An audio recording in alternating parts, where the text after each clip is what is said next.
Hello there. We'll do a book tag.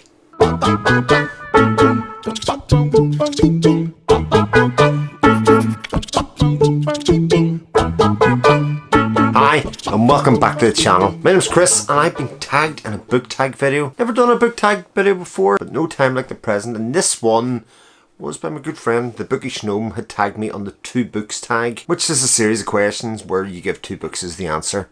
So let's make a start. Question 1. 2 books I've read recently. I've just finished, not that long ago, Lee Child's Killing Floor. First of the Jack Reacher books. I'm kind of, maybe by the time this comes out, I've recorded a bit of content for the channel. And I wanted to contrast the TV series which I've seen with the 2 movies that I've seen with the edit in literary form. And the other one I've recently finished is part of my first India Chords reads, and that is Good Old Lightbeat here by Zamil Akhtar. Now I'll cover this more in my monthly wrap up, but suffice to say, this was bloody brilliant. 500 pages of ideas, action, suspense, and a story where the goalposts, or what you think the stakes are always changing. Next question is 2 books that I'm nostalgic about, and I've kind of interpreted this as being 2 books that I would quite like to reread. So the first book I'll talk about is the series that really blew my mind, or blew the doors off fantasy reading, and that is a book that I have 3 copies of. So let me just grab it. Wherever I put it right here. And it's Magician by Raymond E. Feist. Now this is a book that's been released in 2 parts when it was released in America, Magician's Apprentice and something else. But it's the first book of the Rift War cycle. It's been a very long time. There's a lot of books in Rift War. It's about time that I revisited it. It's been at least 20 years since I've read this the first time. And it's a portal fantasy about, a war between 2 factions across a portal with the use of magic and the kind of chosen one hero style story that comes into that. It's worth reading for no other reason than you get to read the 3 books from the other side of the portal in the Johnny Wirtz, Raymond E. Feist, The Daughter of the Empire series. Plus, it's also getting adapted at the moment into a TV show, all 6. So definitely worth checking out if you haven't already. And the other book that I'm nostalgic for is, well, it's a series, again, I don't hear an awful lot of people talking about. And I do have the first book down here as well.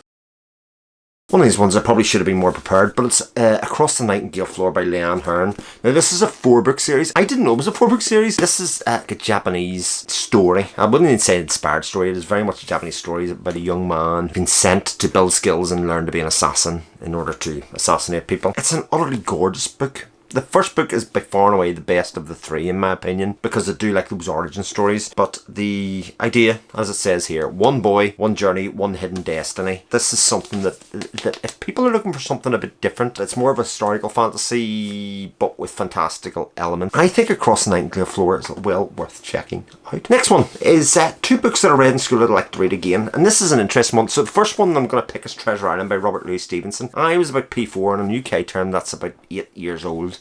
And we had a teacher that for an hour a day or so used to read a chapter and have a discussion about Treasure Island. Now, as a young boy of that age who was used to reading, much more sanitized fare. So at all the elements the young boy wanted, there was real stakes, adventure, there was really interesting characters.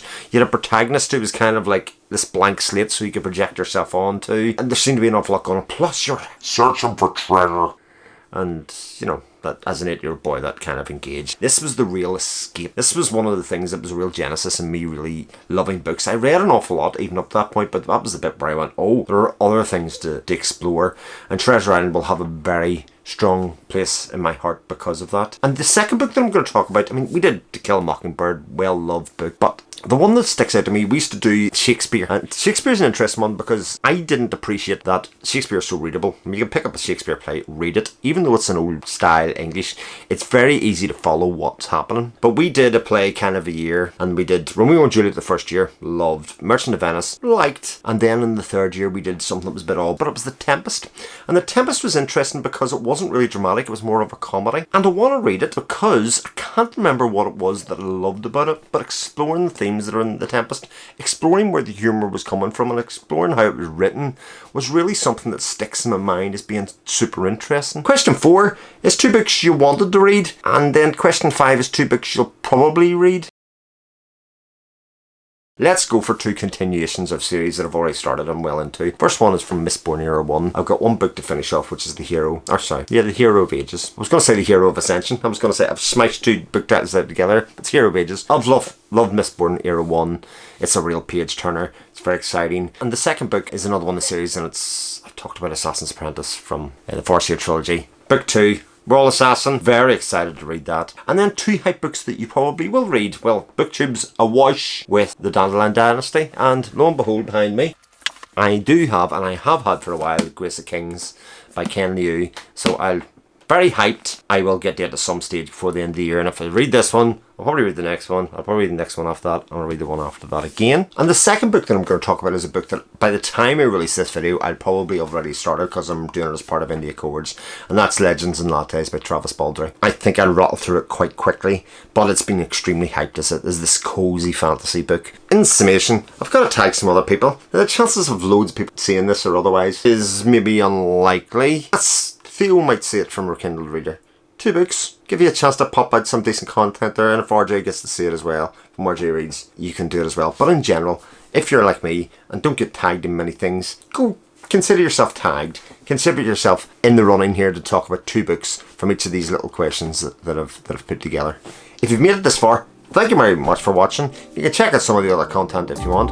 But otherwise, thank you very much for your company and time. Speak to you again soon.